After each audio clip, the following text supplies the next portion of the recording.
Hi, welcome back to Upbeat. Thanks for joining us. Today we're going to talk about the anatomy of the heart. Understanding the anatomy of the heart has a lot to do with understanding exactly what a heart attack is and what it does to your heart. So first of all, we're going to talk about the heart and how it serves as a pump. Of course, the heart's responsibility is to pump and provide oxygen-rich blood to all of your tissues. Every tissue in the body needs oxygen to stay alive, and so the heart is its pump. So the heart, this is just a model of the heart. Your heart should not in any way be this size, okay? It should be about the size of your fist. If it's this big, you got problems.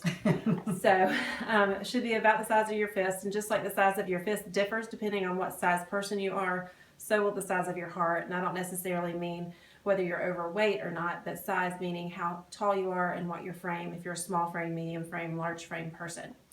So it rests just to the left of your sternum, and your cardiovascular system consists of the heart and all of your veins and all of your arteries. The arteries take blood away from the heart. It's always oxygenated blood that's going to be in the arteries, and the veins carry the blood that has been depleted of its oxygen back to the heart so that it can go through the cycle again and get reoxygenated. So first of all, after the body has gotten the nutrients that it needs out of the blood, it returns to the heart through the veins and through the superior and inferior vena cava, and that's these vessels here. This would be the inferior vena cava, and this is the superior vena cava. And if you could open the heart up, you would see that both the superior and inferior vena cava kind of dump the blood right into the right atrium. And then the atria squeeze, and the valves inside the heart open up, and the blood is pumped through the tricuspid valve into the right ventricle. And then the ventricles squeeze, and from the right side of the heart, the valves open up again, and the blood is squeezed back to the lungs. And in the lungs, you have these really tiny air sacs called alveoli that are expanding every time you take a deep breath in. And so when your blood is pushed into your lungs, then it gets reoxygenated through the breaths that you're taking, and then it returns to the left side of the heart from the lungs into the left atrium. And that's this top chamber here. And so again, after it returns to the left atrium, the atria squeeze, and the mitral valve is going to open up, and the blood's going to go through the mitral valve into the left ventricle.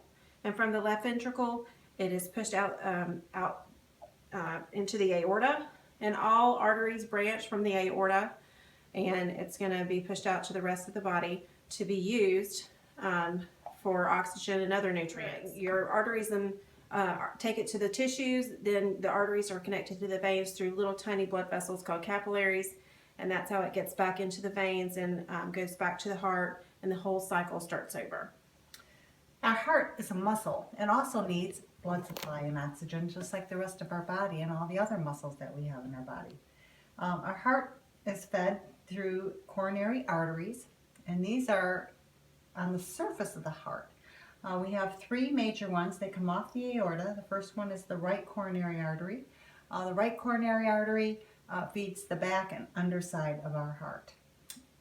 Then we also have the left main, and that branches into the left anterior descending artery and also into the circumflex artery. The left anterior descending comes straight down the front of our heart, feeds the front side of our heart, mainly our left ventricle. And then that circumflex artery wraps around the side, and that feeds the mid and back section of the heart. When we have a heart attack, it's when one of these arteries gets a blood clot and gets blocked, either by plaque or by a blood clot. And that's what will cause a heart attack. So it's important to do the right things to keep these coronary arteries open and flowing with blood supply.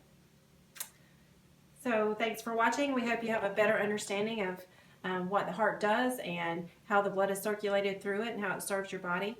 And we hope that you'll continue watching and tune in and comment, like, and share our videos. And don't forget to stay upbeat.